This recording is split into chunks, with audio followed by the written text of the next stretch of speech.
అద్దంలా మెరిసే బండలు, చుట్టూ గుట్టలు, పచ్చని పొలాలు, పారే జలపాతం, ప్రశాంతమైన వాతావరణం ఈ ప్రాంతమంతా ప్రకృతి రమణీయతకు పెట్టింది పేరు. కాకతీయుల కళా వైభవాన్ని చాటే రెండంతస్తుల అపురూప రాతి కట్టడం, చారిత్రక ప్రాధాన్యాన్ని సొంతం చేసుకున్న దేవాలయమిది. ఇక ప్రత్యేక విశేషం ఏంటంటే రాముని మరియు ఆంజనేయుని గుళ్ళు అభిముఖంగా ఉండడమే కాకుండా ఆ హనుమంతుని కంటి కాంతి కిరణాలు రాముని పాదాన్ని ఎల్లవేళలా స్పృశించేలా చేసిన ఆ తీరు మహాద్భుతం. తెలంగాణలోని రాజన్న సిరిసిల్ల జిల్లా గంభీర్రావుపేట మండలం భీముని మల్లారెడ్డిపేట గ్రామంలోని శ్రీ వీరాంజనేయ స్వామి కోరిన కోర్కెలు తీర్చే దేవుడిగా పూజలందుకుంటున్నాడు. భక్తులకు స్వామి 9 అడుగుల ఏకశిలా విగ్రహంలో దర్శనమిస్తాడు.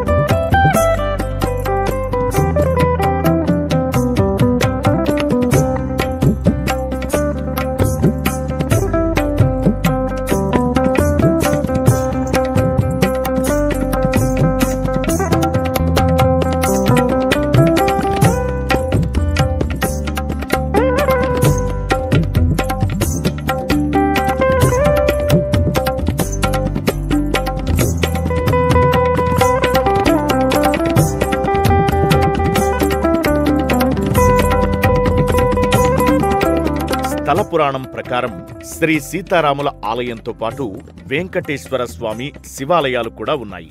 పూర్వం ఈ 3 ఆలయాలను భక్తులు దర్శించుకుని రోజూ పూజలు చేసేవారు. దేవుళ్లకు ఎంతో ప్రీతితో పలు రకాల నైవేద్యాలు తీసుకెళ్లేవారు. కాని అక్కడ ఒక రాగి చెట్టు మీద ఉన్న బ్రహ్మరాక్షసి ఆ ప్రసాదాలను స్వామికి సమర్పించకుండా ఆటంకాలు కలిగిస్తుండటంతో వారు ఎంతో ఆందోళనకు గురై ఒకరోజు రాత్రి రాముని ఆలయంలో నిద్రించారు. ఆ రాత్రి వారికి ఆంజనేయ స్వామి కలలో ప్రత్యక్షమై తాను సమీప గ్రామంలో ఉన్నానని, తనను ఇక్కడకు తీసుకువచ్చి ప్రతిష్ఠించాలని చెప్పడంతో గ్రామస్తులంతా ఎడ్ల బండ్లతో ఆ ప్రాంతానికి వెళ్లి అక్కడ తవ్వకాలు జరిపారు. తవ్వకాలలో సుందరాకారంలో 9 అడుగుల ఏకశిలా వీరాంజనేయ స్వామి విగ్రహం బయటపడింది. స్వామివారు కలలో చెప్పిన విధంగా కంటి ముందు సాక్షాత్కరించడంతో గ్రామస్తుల ఆనందానికి అంతులేదు. గ్రామ శివారులోకి విగ్రహం చేరుకోవడంతో రావి చెట్టుపై ఉన్న బ్రహ్మరాక్షసి మంటలో కాలిపోయిందట. బ్రహ్మరాక్షసిని హతం చేసిన వీరాంజనేయ స్వామి విగ్రహాన్ని రాములోరి పాదాల ముందు ప్రతిష్ఠించారు.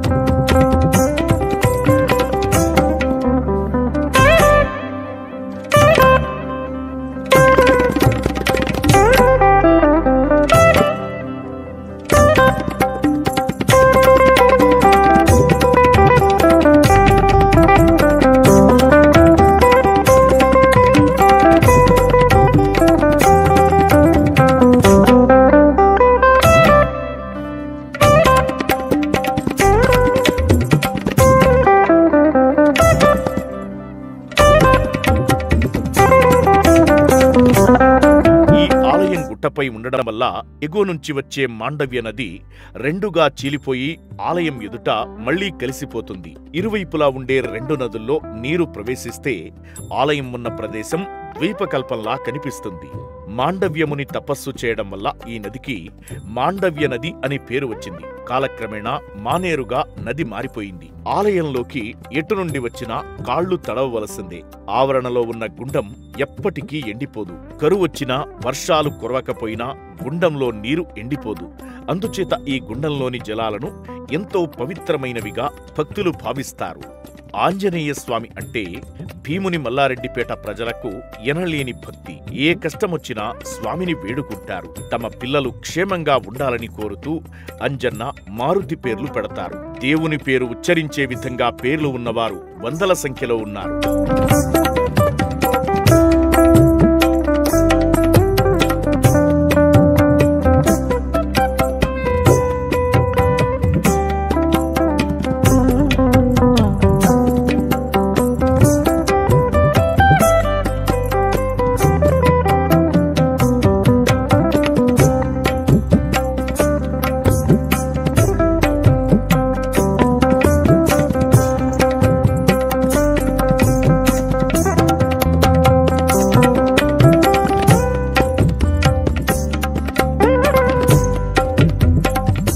పూర్వం ద్వాపర యుగంలో పాండవులు ఈ ప్రాంతంలో కొద్ది రోజులు అరణ్యవాసం చేస్తూ ఇక్కడ సంచరించినట్లుగా మల్లారెడ్డిపేట ప్రాంతానికి గుర్తింపు ఉంది. ఆ కాలంలో పాండవులు ముఖ్యంగా చిర్రగోనే ఆడారని ప్రసిద్ధి.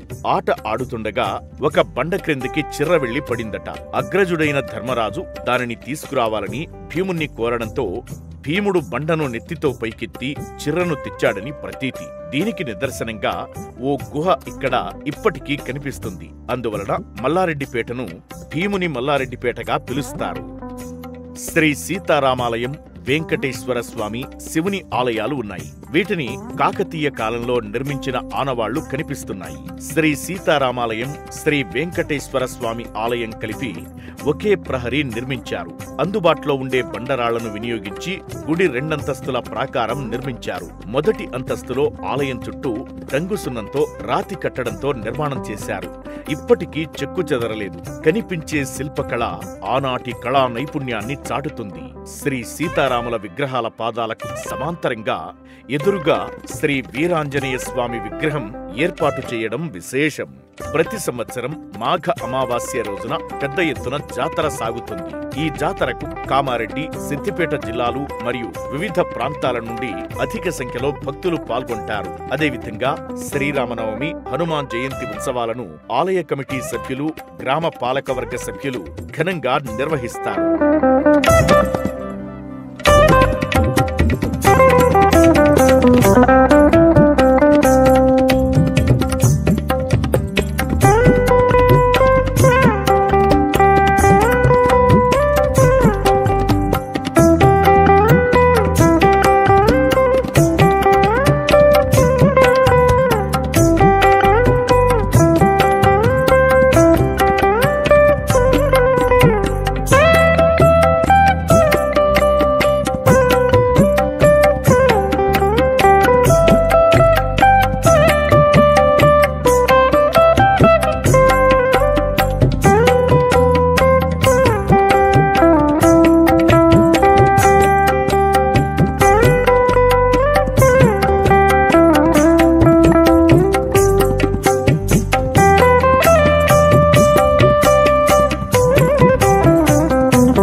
తతుల్యవేగంజితేంద్రియం బుద్ధిమతాం వరిష్టం వాతాధ్వజం వానర యూతముఖ్యం శ్రీరామదూతం శిరసా నమామి. భీముని మల్లారెడ్డిపేట గ్రామంలో శ్రీ వీరాంజనేయ స్వామి వారు దేవస్థానం ఇది. ఈ భీముని మల్లారెడ్డిపేటలో రామాలయము, వెంకటేశ్వరాలయము, శివాలయము, ఆంజనేయ స్వామి ఆలయములు ఉన్నాయి. ఇక్కడ ప్రసిద్ధి ఏంటంటే మాండవ్యుడు తపస్సు, ఆంజనేయ స్వామి వారి కోసము తపస్సు చేసిన ప్రదేశము. ఇక్కడ ప్రవహించే నది పేరు మాండవ్య నది అంటారు. ఈ మాండవ్య నదిలో ఎవరైతే స్నానమాచరిస్తారో వారికి గ్రహదోషాలు ఏవైనా ఉన్నా, ఆరోగ్య సమస్యలతో బాధపడుతున్నా ఈ తొలుగుతాయని భక్తుల నమ్మకం. అలాగే ఈ రామాలయము, వెంకటేశ్వర ఆలయము 11వ శతాబ్దము కాకతీయులు నిర్మించిన దేవస్థానంగా ప్రసిద్ధి.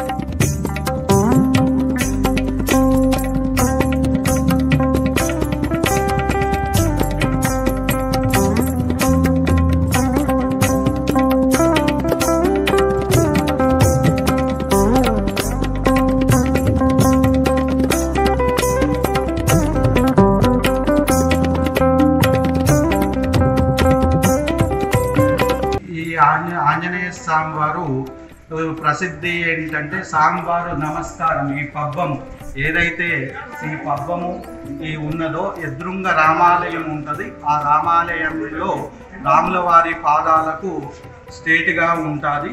ఇది ప్రత్యేకంగా స్వామివారి చూపు రాముల వారి పాదాలకు ఎదురుగా ఉంటుంది.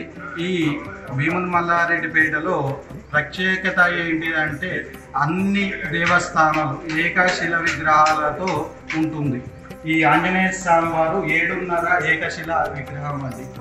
భీముని మల్లారెడ్డిపేట అనే పేరు ఎలా వచ్చిందంటే, ఇక్కడ పాండవులు వనవాసము ఆచరించినప్పుడు పాండవులు చిర్రాగోని ఆడుతున్న సమయంలో చిర్రా అనేది బండరాయి కిందికి వెళ్ళిందట. అప్పుడు భీముడు చీమా రూపం దాల్చి ఆ బండను చీల్చాడట. అందుకోసమే ఈ ఊరు పేరు భీముని మల్లారెడ్డిపేటగా ప్రసిద్ధిగా వచ్చింది. మీరు కావాలంటే కింద బ్రిడ్జ్ దగ్గర భీముని బండ ఉంటుంది. భీముని వారి ముఖాలు అలాగే ఈ తలభాగము మనకు స్పష్టంగా కనబడుతుంది ఆ భీముని బండ. అందుకోసమే ఈ గ్రామం పేరు భీముని మల్లారెడ్డిపేటగా ప్రసిద్ధి చెందింది. అలాగే మాండవ మహాముని ఇక్కడ తపస్సు చేశాడు. నిరంతరము ఆంజనేయ స్వామి వారు ఈ ప్రాంతంలో సంచరించాలనే కోరిక మేరకు ఈ మాండవ్య ముని వారు ఈ తపస్సు చేయడం జరిగింది. ఇక్కడ ఎవరైతే గ్రహ దోషాలు, ఆరోగ్య సమస్య, అలాగే సంతానం కోసం ఎవరైతే ఎదురు చూస్తారో వారు ఇక్కడికి ఈ భీముని మల్లారెడ్డిపేట ఆంజనేయ స్వామి వారి దేవస్థానానికి వచ్చి ముడుపు కట్టడం వల్ల వారి కోరికలు నెరవేరుతాయని భక్తుల నమ్మకం. అలాగే ఈ మామాస జాతరలో ఎవరైతే ఈ మాండవ్య నది స్నానమాచరించి ఆంజనేయ స్వామి వారి ప్రదక్షిణాలు చేస్తారో ఆరోగ్య సమస్య, గ్రహ దోషాలు పోతాయని భక్తుల నమ్మకం.